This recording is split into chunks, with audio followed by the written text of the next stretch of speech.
अस्सलाम वालेकुम स्टूडेंट्स, ये वीडियो प्रैक्टिकल नंबर 11 और 12 की डिमॉन्स्ट्रेशन के लिए है। दोनों के लिए एक ही वीडियो में बना रहा हूँ। इसकी वजह सिर्फ ये है कि दोनों में बिल्कुल ज़रा सा फ़र्क है। दोनों ही सॉर्टिंग से रिलेटेड है। प्रैक्टिकल नंबर 11 जो है उसमें हमें 10 नंबर्स को डिसेंडिंग ऑर्डर में सॉर्ट करना है और प्रैक्टिकल नंबर 12 में 10 नंबर्स को असेंडिंग ऑर्डर में सॉर्ट करना है। तो इसी वजह से दोनों में चूँकि लॉजिक सेम है तो इस वजह से दोनों के लिए एक ही वीडियो बना रहा हूँ। तो इसी वीडियो के अंदर दोनों प्रैक्टिकल्स आपके कवर हो जाएंगे। तो हम अपना प्रोग्राम स्टार्ट करते हैं बनाना।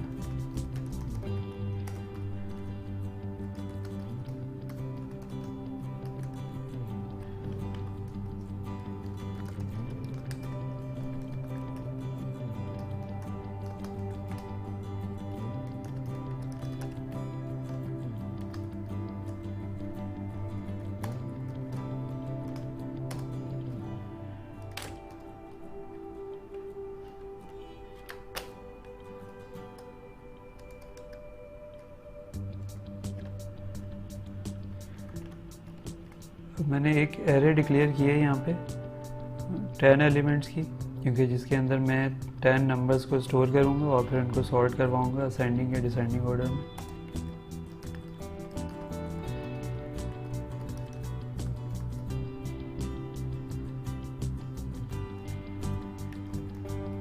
और ये 3 वेरिएबल्स मैंने डिक्लेयर किए हैं, ए, बी और TMP।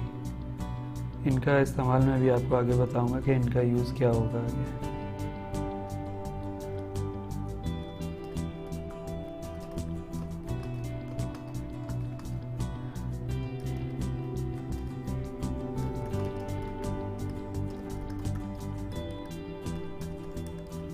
अब हम 10 नंबर्स को इनपुट ले लेते हैं और उन 10 नंबर्स को मैं एरे के अंदर स्टोर करवाऊँगा। तो मुझे एक फॉर लूप की ज़रूरत पड़ेगी ताकि मैं जो है वो फॉर लूप के ज़रिए एरे को 10 टाइम्स एक्सेस करके उसमें 10 नंबर्स को इनपुट करवा दूँ।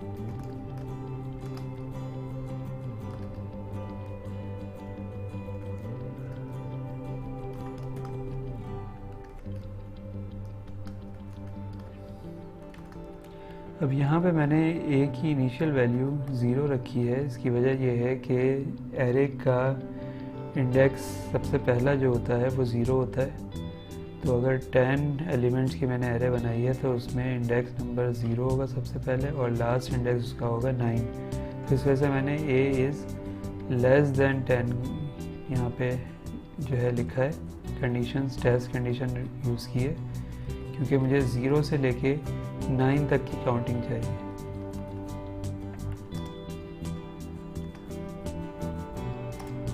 तो 0 से लेके 9 तक 10 एलिमेंट्स बनते हैं। तो इंडेक्सिंग 0 से हमेशा स्टार्ट होती है एरे के अंदर।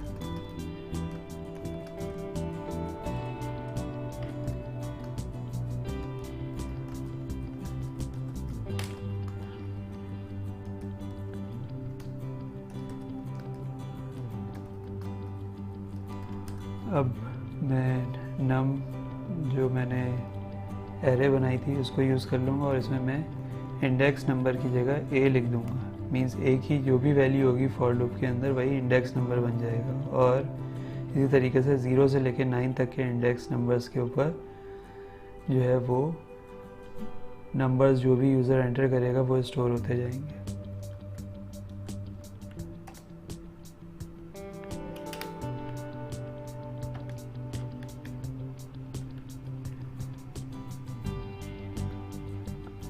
अब जो नंबर्स मैंने इनपुट ले लिए हैं यूज़र से, अब उनको मैं एक बार डिस्प्ले करवा दूंगा और फिर उसके बाद सॉर्टेड वैल्यूज़ को डिस्प्ले करवाऊंगा।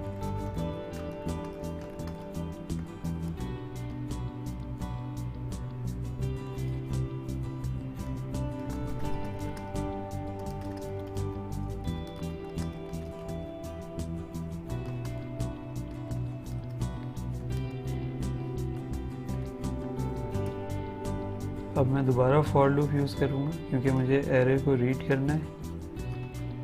तो बिल्कुल सेम वैसे ही मैं ए की वैल्यू इनिशियल वैल्यू 0 रखूँगा और टेस्ट कंडीशन में ए इज़ लेस देन 10, क्योंकि मुझे 9 तक की वैल्यूज़ चाहिए।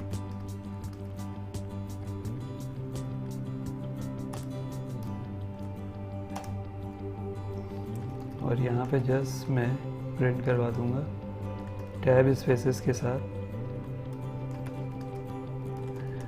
नम एरे को। तो इस तरह से मेरा ये जो ओरिजिनल डेटा है जो यूज़र ने इनपुट किए होंगे नंबर्स, वो एक ही लाइन में टैब स्पेसेस के साथ डिस्प्ले हो जाएंगे।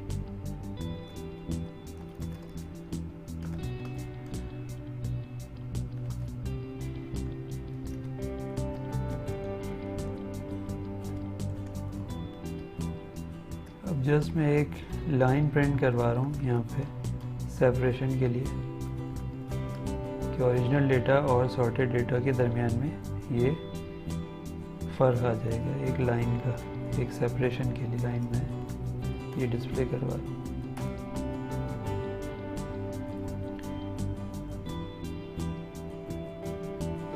इसके बाद अब जो हम वर्किंग करेंगे वो होगा एक्चुअल सॉर्टिंग का प्रोसेस, कि किस तरीके से वैल्यूज़ जो हैं, जो 10 वैल्यूज़ एंटर हुई हैं एरे के अंदर, वो सॉर्ट होंगी। क्योंकि पहले प्रैक्टिकल नंबर 11 परफॉर्म कर रहा हूँ मैं अभी, तो डिसेंडिंग ऑर्डर में उसमें हमें सॉर्ट करवाना। तो इसके लिए मैं नेस्टेड लूप्स का जो तरीक़ेकार है वो इस्तेमाल करूँगा, यानी loop with in a loop. यानी यहाँ पे एक्चुअली 2 फॉर लूप्स होंगी, एक आउटर फॉर लूप होगा और एक इनर फॉर लूप होगा।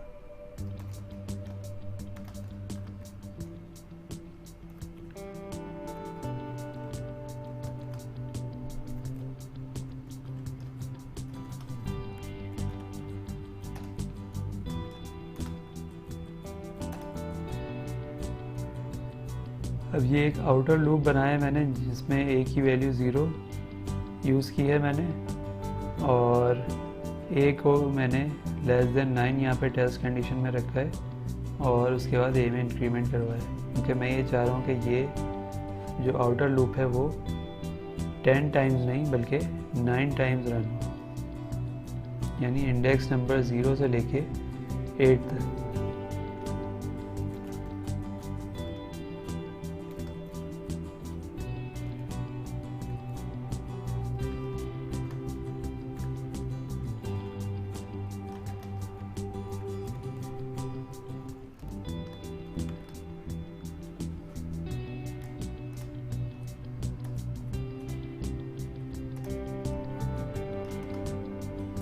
अब ये इनर लूप बनाया मैंने। इनर लूप में मैंने अगर a 0 होगा तो 0 + 1, यानी a + 1 मीन a की वैल्यू क्योंकि 0 होगी तो 0 + 1 मीन्स 1, यानी अगर a 0 है तो b की वैल्यू 1 हो जाएगी।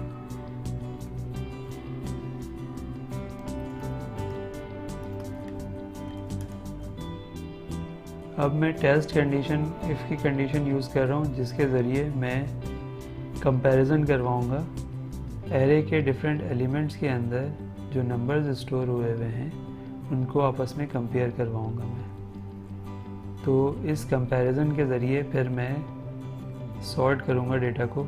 जो नंबर बड़ा होगा उसको एरे के स्टार्ट में भेजूँगा और जो नंबर छोटा होगा उसको एरे के एंड में भेजूँगा ताकि डिसेंडिंग ऑर्डर बन सके।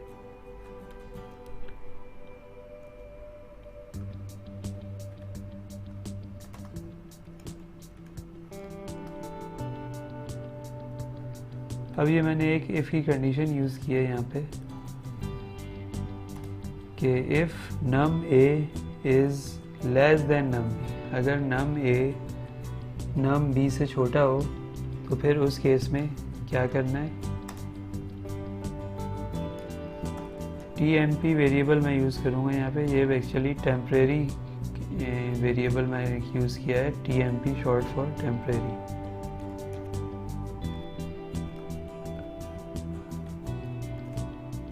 तो num a यानी num 0 की जो वैल्यू है वो टेम्परेरी वेरिएबल के अंदर आ जाएगी, और फिर num a में मैं num b की वैल्यू को स्टोर करवा दूँगा।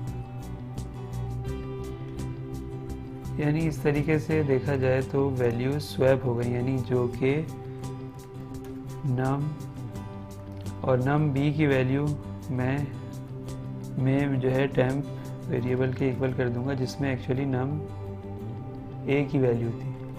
तो एक्चुअली इस सारे केस में हुआ ये है कि num a की जो वैल्यू थी वो बन गई अब num b की वैल्यू, और num b की जो वैल्यू थी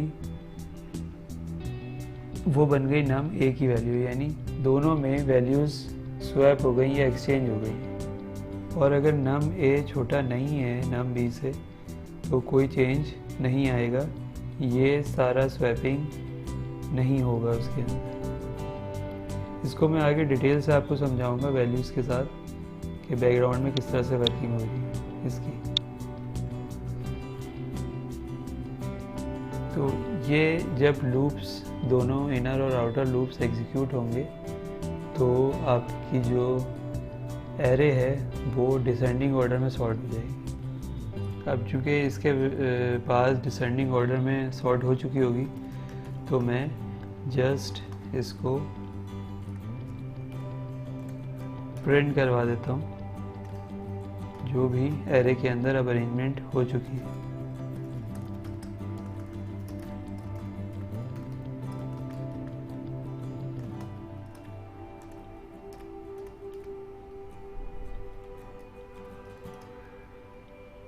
अब बिल्कुल सेम वही तरीके का फॉर लूप यूज़ करूँगा।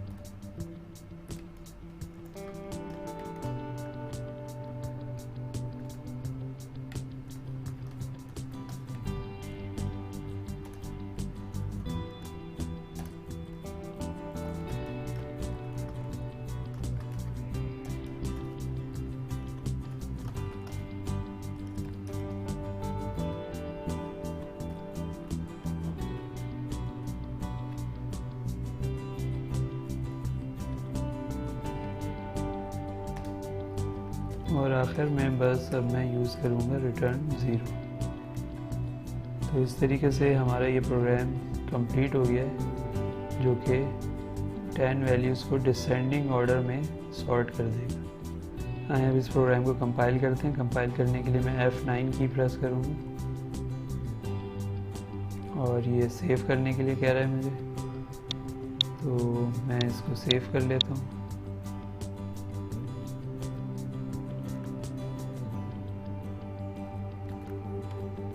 क्योंकि मैंने दोनों प्रैक्टिकल इसी में परफॉर्म करने हैं तो मैंने प्रैक्टिकल 11-12 के नाम से इसको सेव कर लिया। ओके, अब ये कंपाइल हो गया है, कोई एरर नहीं है, कोई वार्निंग नहीं है। अब हम इसको प्रोग्राम को रन कर लेते हैं। F10 की प्रेस करूँगा प्रोग्राम रन करने के लिए। अब F10 की प्रेस किया है तो जैसे कि शुरू में मैंने 10 नंबर्स इनपुट लेने थे तो मैंने ये मैसेज प्रिंट करवाया था, एंटर 10 नंबर्स, तो वही नंबर्स आ रहे हैं। अब रैंडमली मैं कोई भी 10 नंबर्स एंटर कर दूंगा।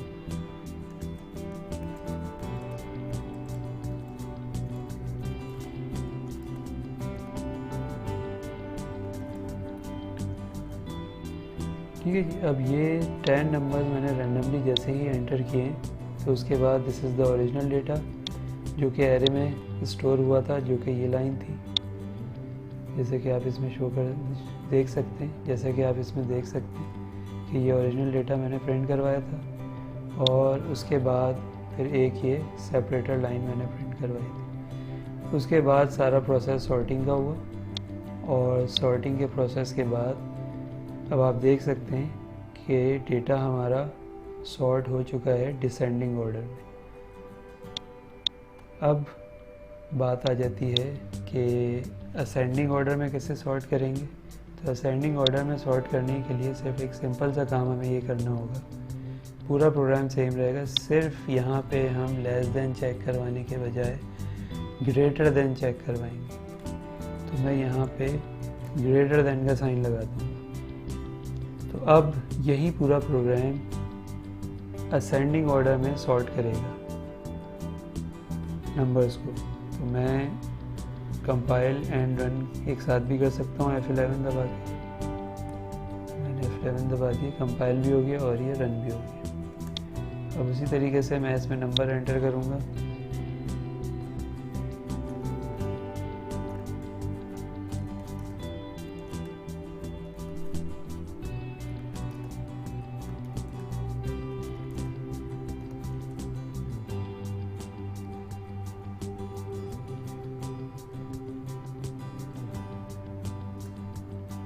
ठीक है जी, अब आप ये देख सकते हैं कि ये मैंने रैंडमली नंबर्स एंटर किए थे और अब ये असेंडिंग ऑर्डर में सॉर्ट हो चुके हैं। उसके बाद नंबर्स इंक्रीज़ होते जा रहे हैं और फिर एंड में सबसे बड़ा नंबर, तो ये असेंडिंग ऑर्डर में भी सॉर्ट हो गया।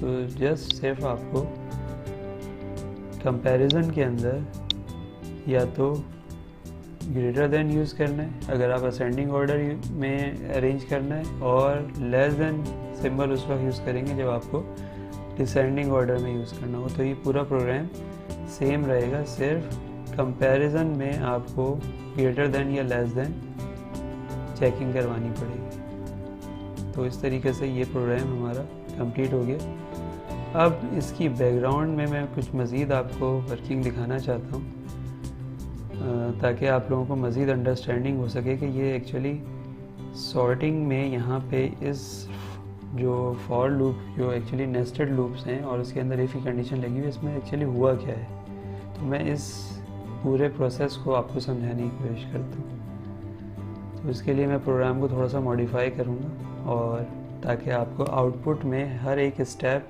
नज़र आए।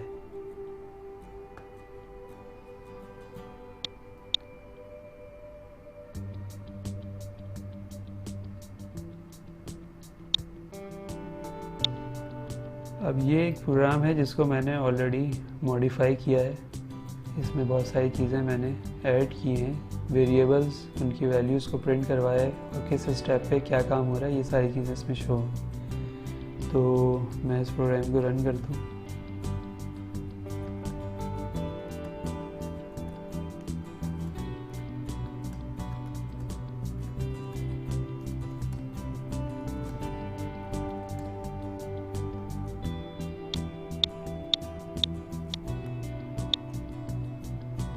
अब जैसे कि आप इसमें देख सकते हैं कि 23 जो है वो num a की वैल्यू है और 5 जो है वो num b की वैल्यू है, क्योंकि num a एक्चुअली क्या है 0 और num b क्या है एक्चुअली 1। तो num 0 23 पहला एलिमेंट और num b 5 है यानी दूसरा एलिमेंट, यानी ये इंडेक्स 0 और ये इंडेक्स 1। तो a की वैल्यू 0, b की 1 और 23 और 5। अब कंडीशन हमने लगाई थी कि if num a is less than num b, अगर num a लेस देन हो num b से तो फिर ये काम हो। अब यहाँ पे तो num a 23 और num b 5 है, तो num a तो नहीं है लेस देन, तो कुछ भी नहीं होगा चेंज, पूरी की पूरी आपकी एरे उसी कंडीशन में ही रहेगी। अब उसके बाद